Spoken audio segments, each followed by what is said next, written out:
Over the weekend, we've been watching the clashes, for lack of a better word, at the border. The president tweeting out, look, he'll shut down the border completely, permanently, if he has to. I saw that tweet and I wondered, can he even do that? Can he? Well, in theory, the president can use federal law with wide discretion to take lots of different enforcement actions at the border. Shutting down the entire border, which is something the president has talked about, would be legally questionable and logistically challenging, to put it mildly. There have been times in American history, most notably and most memorably after 9/11, where certain parts of the U.S. border were shut down for legitimate fears of terrorism and in-migration in those very, very tense days right after 9/11. All sorts of different security postures were taken because the country didn't know what was coming next. So, in theory, the president does have the power to do this. Carrying it out across the entire U.S. Mexico border, as I said, would not only be a great logistical challenge, it would impose immediate and very noticeable economic pains on both countries. There's a tremendous amount of trade, and as we saw in Maria's piece from Tijuana, San Diego, there's a tremendous amount of legal movement of people and commerce across these ports of entry. And that was stopped yesterday because of the illegal actions of the migrants coming across the border, not seeking asylum, because one of the ways you do that is if you see someone with the U.S. government, you immediately identify yourself as an asylum seeker. A lot of these people didn't do that. They rushed past them through projectiles, other unlawful behavior, which is viewed not just as unlawful by the U.S. authorities, but also by Mexican authorities. So this is a real problem on the border. The clashes, the tear gas, the arrests, they're very real. And what the Mexican government and the U.S. government decide to do with these migrants, some of whom may in fact qualify for asylum, many probably will not, what to do with them, how to house them, how to take care of their needs, on which side of the border, all of that subject to intense negotiations going on between this White House and the incoming Mexican government, which takes power on December 1st. Yeah, in Tijuana, a lot of the municipal leaders there have been voicing their concern about the cost of housing and taking care of these people. Somebody's got to foot that bill, right?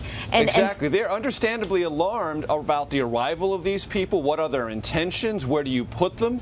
How do you take care of their needs for housing, for basic food, for basic medicine? How do you take care of the children? In what manner do you meet their needs? And the mayor of Tijuana has called for international aid organizations to come there because he says his municipal budget simply doesn't have room to care for 3,000, 5,000 or more migrants looking to enter the United States, but in the meantime, sitting in his city, which, if you've ever been to Tijuana, is a vibrant, highly populated city, but with lots of issues of its own, like any urban center in the world. They've got things they've got to take care of. And adding 5,000 or some odd number of migrants, maybe a much larger number than that, to their day-to-day needs, no small feat. So the president says, here's the system. All migrants will stay in Mexico until they're processed. Right now in Mexico, we have a lame duck government, right? We're waiting for the new government to be sworn in. The new government says, hey, we never made a deal like that. No. What do we know about, what the arrangement is, what the options are? And the president also said that this is exactly what happened under the Obama administration. Is that the case? Which part, Anne-Marie, under the Obama administration? Family separations? No. Migrants waiting on the Mexican side of the border. Sure, yes. But that was never systematized. What the president wants to do is essentially say, if you are an asylum seeker, you don't even get to come in the United States and await an asylum ruling, which is the current process. It's the current asylum law. Now, the administration argues that there has been a dramatic increase in asylum-seeking migrants of the last 3 or 4 years, 170% increase. That's true. There's been a tremendous number of new asylum seekers in the last 5 to 10 years. Are they all legitimate? Many of them are. Some are fraudulent. But the administration asserts that the system is overwhelmed. The method by which to decide if you qualify for asylum has to be revamped, and those seeking asylum have to know that it is a much more difficult process than you might be told it is in your home country. And the best place to seek asylum is in your home country. Honduras, Guatemala, El Salvador. Don't come to the U.S. Mexico border and assume you're going to receive asylum treatment. That's what the administration wants to say, and that's the new posture it wants to take on that. The problem?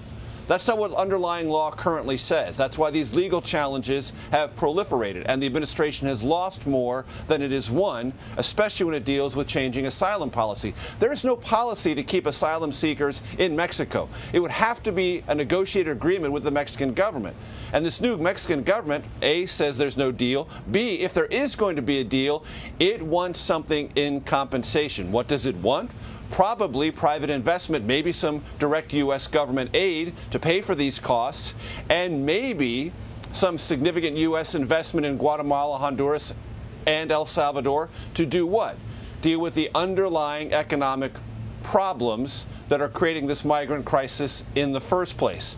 Anne Marie, it would be highly ironic if, in fact, that were to be something that were to occur, where private investment and U.S. government dollars are flowing into Mexico, Guatemala, Honduras, and El Salvador when during the campaign. I think you might recall candidate Trump said not only would there be a wall built, but Mexico would be the ones paying for it. Indeed. America first. Very quickly, Congress is the one that has to change these laws.